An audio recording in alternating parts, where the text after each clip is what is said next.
And just so you see how empty the streets are, this is Los Angeles on a Thursday at 6:19 p.m. And what this means is it should be crowded. It should be bumper to bumper at this time because everybody's getting off of work. This is a main strip right here. And guys, we're in Hollywood. This is Hollywood, California on a Thursday at 6 p.m. So unheard of. It's just crazy. So yeah, as you see, most restaurants and coffee shops are still open, but it's only grab and go. So you got to pick up. You can't stay and dine in, but you can still get what you need. Something that I'm working on that I wanted to share with you is basically when you get an impression to do something, the first time or the first thought that you have, you should act on it. Don't try to talk yourself out of it. Move forward with it and take action. And what I mean by that is earlier today, as I was waiting on the supermarket line, I had an idea. I said, you know what? Maybe I should reach out to somebody and ask, hey, would you like a coffee? And then of course my second thought was, I don't know, it may be weird to do that. That was my first thought. That was my second thought. My third thought was, no, and then I got to spend more money. Number 3. Number 4, oh, maybe that person doesn't really want it. So you get all these stupid thoughts that try to protect yourself and try to protect your ego. You don't want to look a certain way. You don't want to be perceived a certain way. But initially you thought, hey, maybe I should reach out to that person and see if they would like a coffee. Why? Because you wanted to share, because you wanted to give, because you wanted to, you know, just do an act of kindness. But yet, of course, this is a squirrel right there. Of course, you talk yourself out of it. And I was just really proud that I didn't talk myself out of it. I got the coffee, gave it to the person, and the person was extremely happy and said, oh my God, this is exactly what I needed, and went on to drink it. So if you have a thought, maybe I should call somebody, maybe I should text somebody, maybe I should buy something for someone, go through with it. Don't allow yourself to talk yourself out of it. Just do it. The first thought that you have, just run with it. And one thing that I do with these vlogs, and you might find it interesting, is I always keep the first take. And what I mean by that is I don't record the same thing twice, even if I make a mistake or if I'm looking elsewhere and I feel, okay, I could present the message better. Let me cut and let me reshoot it. I don't do that. I try to do it the first time. I have the idea, I have the thought, I click record, and whatever I record is what you're seeing now. So I'm not like other people, and it's not to compare, but I'm not like other people that I'm gonna keep doing the same thing over and over so I can get the perfect cut, because I don't think that's gonna be authentic anymore. People talk about being authentic and being vulnerable. When you see those selfies on Instagram or, you know, most YouTube videos or most photos, it's not authentic because people took like 100 pictures and then they said, okay, I'll post this one because it shows me in the light that I want to look.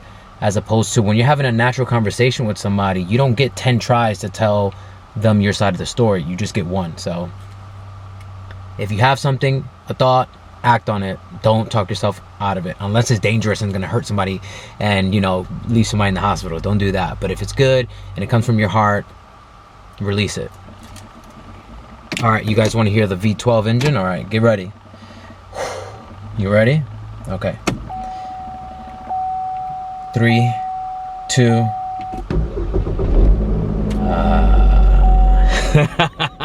Welcome to another vlog. If you know anything about me personally, you know that I love animals, especially dogs. And today's episode, you guys know every vlog I bring you somebody brand new so you can get to know them for 2 minutes. And today we have Jasmine telling you all about her wolf, Lovely, and it was just a lovely time learning about that dog and what it's like to own a wolf, and especially that particular one. So without further ado, enjoy this one. And this wolf happens to have its own Instagram. What is it? The number 1 Lovely Jasmine. The number 1 Lovely Jasmine. So the number sign or just one? 1. Lovely Jasmine. And then what have you learned about just animals as a whole raising her? Like, when did you get her? I rescued her from a man. I saw him kicking her. My first words were, Stop it! Your dog. And then he said I didn't kick her, and I said, well, you did. So I held up my phone. I didn't lie, but I pretended, and he thought I videoed it. So I was like, I don't know what to do with her. She's so big. And then I saw him tying her up with a spike collar to hold 1 foot leash, no food, no water. She was so malnourished. She was like 60 pounds smaller.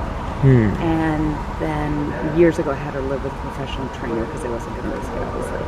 And it's the opposite. She's so gentle, so sweet. She's protective. When there's little dogs playing, she'll put her body in between and not use her mouth, but be like, no bullying. Just trying to like prevent the fighting. Yeah, to prevent the fighting. Yeah, she has zero bullying tolerance. She's so sweet. So even if I had her from day one, I'd be like, love everybody. But it really is who she is. You know, like she's beyond what I want. There was a gentleman in a wheelchair. It was a stranger, and she wouldn't leave his side to be around where he was going. Stuff like that. You know, yeah. She's just like... So she has like a really nurturing spirit. Yeah. Totally compassionate. Wow. Totally. And she's, like, she sees me obviously as the alpha, but it's not alpha strong. It's alpha that she thinks I'm looking for the car, the bike, the stranger, the person, the squirrel, the cat, the dog. So as long as I'm calm, she hears my voice. Look how big! Like people are not going to be able to see the scale. Like this is a wolf. This is the largest dog I've ever seen in this neighborhood. She's big, yeah. And she, no, she just amazing. Like I get it when people stop because I'm like that with her every day. I still grab her head. I'm like, I love you. It's an awe. It's like Like, no, I'm like that with her every day. Like that's why I get it. I'm like. And to think she was malnourished and her coat looks pristine. Well, you know, so funny is that's what you were saying. Is like I took care of her. I've taken care of her, and she just kept growing and growing and growing and like you know, because I didn't know what I got. I rescued her, you know, so I didn't know what I was getting into. But like, you know, and then she just, and she's around 25 pounds lighter than a month ago. Because she put on weight for winter. I think she'll be fine in winter, but I let her do her natural body, you know. And so she was like 25 pounds lighter, and she shed it off in a month.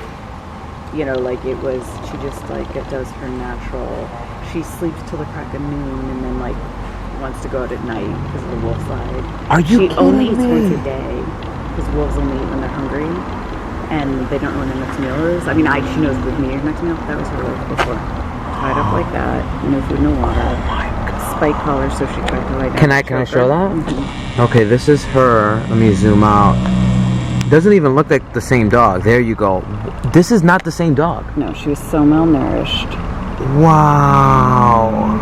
And then this was the first moment I got her. I took off the spike collar. And then I knew she's like, I'm free. It was the first second, never tied to anything, never stuck in a crate. And I was like, we'll be fine. Because I got that she's not supposed to be tied up.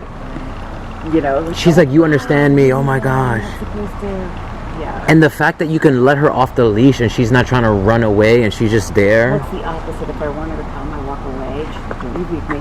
I got it. She just wants to be next to you. Yeah, because that's why she's chill. It's like as long as I'm calm, as she hears my voice. She feels your energy is at peace. Yeah, she's always chill. Setting up his 10-year profile.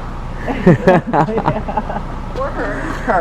She looks nasty as a girl. Oh, girl. Yeah. Yeah. She's free for a date tomorrow. So. Take a number.